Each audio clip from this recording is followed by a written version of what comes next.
বন্ধু চল রোদ্দুরে, মন কেমন মাঠ জুড়ে, খেলবো আজ ওই ঘাসে, তোর টিমে তোর পাশে। দুজনই ভারতীয় ক্রিকেটের বড় নাম, এতটাই বড় নাম চাইলেও আলাদা করে দেখা সম্ভব না দুজনের অবদান। তাই তো দাম্ভিকতা কিংবা অহংকার অথবা সেরা হওয়ার রেসে কে এক নাম্বার তা নিয়ে দুজনেরই রাস্তা বেঁকেছে দুদিকে। তবুও গন্তব্যটা এক জায়গা, গন্তব্যটা ভারতের ফ্ল্যাগটা বিশ্ব দরবারে উঁচিয়ে ধরার।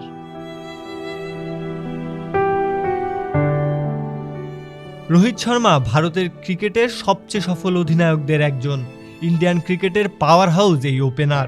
ব্যাট হাতে রোহিতের বিপক্ষ দলকে গুড়িয়ে দেওয়ার জন্য 10টা ওভারই ক্রিজে থাকাটা যথেষ্ট। রেকর্ড বুকটা অন্তত সে কথাই বলে। ইন্ডিয়ান কিংবা বিশ্ব ক্রিকেটে যত বড় নাম রোহিত, ততটাই আন্ডাররেটেড তিনি।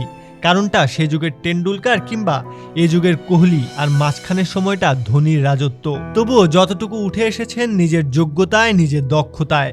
কথায় আছে কষ্ট করলে কেষ্ট মেলে, আর এই কেষ্টটাই রোহিত অর্জন করেছেন নিজের জেদ আর চেষ্টায়।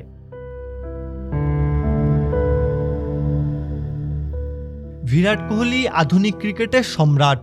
ওরকম কোয়ালিটি নিয়ে বিশ্ব ক্রিকেটের দাপট দেখিয়ে চলাটা গড গিফটেড ট্যালেন্টেড ছাড়া সম্ভব না।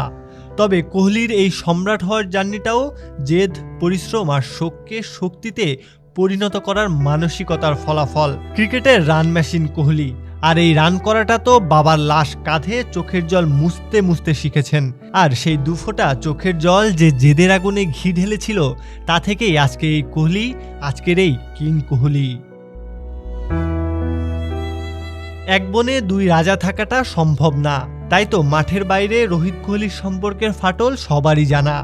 তবে দেশ যখন প্রয়োজন অনুভব করেছে, দুই রাজাই ছুটে গিয়েছেন, কাঁধে কাঁধ মিলিয়ে লড়াই করেছেন।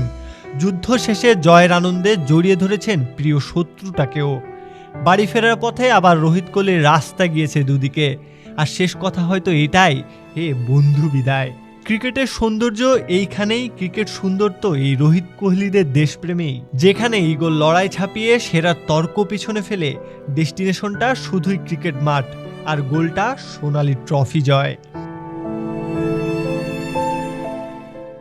প্রত্যয় হক কাব্য, ভিডি আর্কাইভ।